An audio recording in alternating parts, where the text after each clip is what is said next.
তাকে দেৰগাঁও বালিজানত যি এক দুখ লগা শোকাবহ যি দুৰ্ঘটনা সংঘটিত হ'ল, এই ঘটনাই আমাক সকলোকে দুখত ৰাখিছে।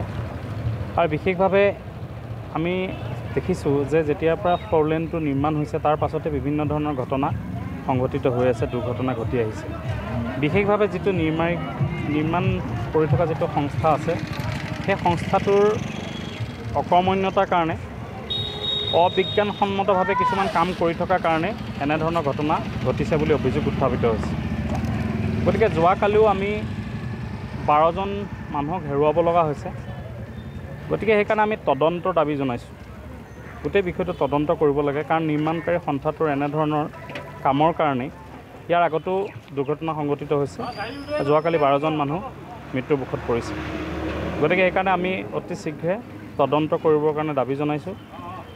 আৰু কমাৰবন্ধা বচা গাঁৱৰ কেইখন গাঁৱৰে যিগৰাকী ব্যক্তিক আমি হেৰুৱালোঁ, তেওঁলোকৰ আত্মাৰ চিৰশান্তি কামনা কৰিছোঁ আৰু একেলগে পৰিয়ালবৰ্গলৈ সমবেদনা জ্ঞাপন কৰিছোঁ।